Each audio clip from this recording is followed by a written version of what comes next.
was December of 1998 when I found out, and it was just a regular doctor's visit. They saw something on the ultrasound, and so they sent me to a perinatologist. I was told that she had CHD.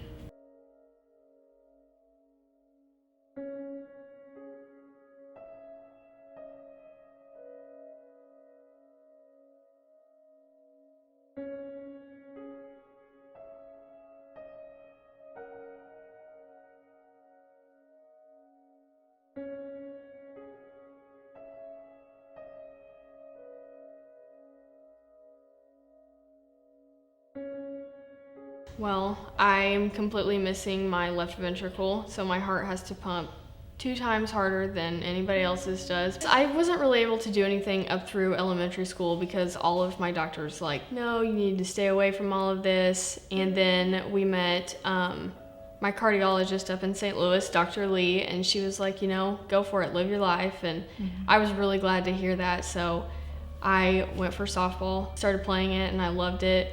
I did play outfield, so I was kind of limited to running. I would get tired easier. I'm on one medication, which I'm really thankful that I'm only on one anymore. I get tired really easy. I do get migraines a lot because of how tired I get. So there are a few symptoms that come along with that. Because I have this, I am called to go and do what I've experienced and to spread that compassion that God has given me through this. I go to Southwest Baptist University and I'm studying radiography right now, and I eventually want to work in a maternal fetal medicine office to be able to diagnose babies in utero with like CHD or something like that. She has such a presence about her and such a joy and such a kindness that I think that it'll be really nice and comforting when, a mom and a dad are, told that this was gonna happen, this is what they're gonna be faced with, and I think that it'll be really special. We've always been told that eventually Carly's heart is going to wear out and she will be put on the transplant list. That right now she has a low to normal function, so we're not there yet. Right. Transplant maybe one of these days, but we're not there yet. So it's not something we talk about, it's not something we worry about. We will cross that bridge when we get there.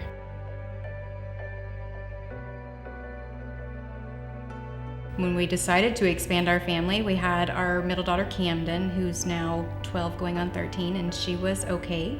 I was considered a high-risk pregnancy due to Carly's congenital heart defect, and then we decided to try for a boy, which we did, and then he was diagnosed as well with a congenital heart defect, and he has transposition of the great arteries.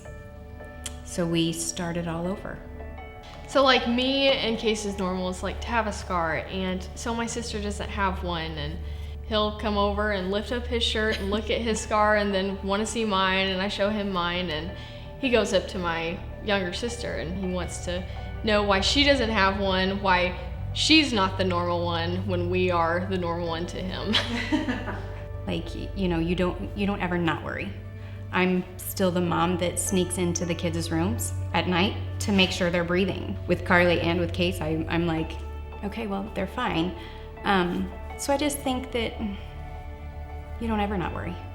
Every 6 months we make that trip to find out where we're at and what the next step is. So I think that it's so important to keep moving forward with all of the medical advancements so we can continue to save these babies. Looking back now on the pictures, I can compare the pictures from the kids' surgeries and go, wow, things sure have changed. They have made so many medical advancements that, this procedure is so much different than it was, for Carly as opposed to what it is for Case. I think it's a great idea to fund for the American Heart Association, because when anybody asks me about what I have, CHD, they don't understand what it is. They act like they've never heard it before, and I kind of have to go through and explain it to them, and people need to know how important it really is, and to see that it's not just a one and done thing. It's a lifelong battle.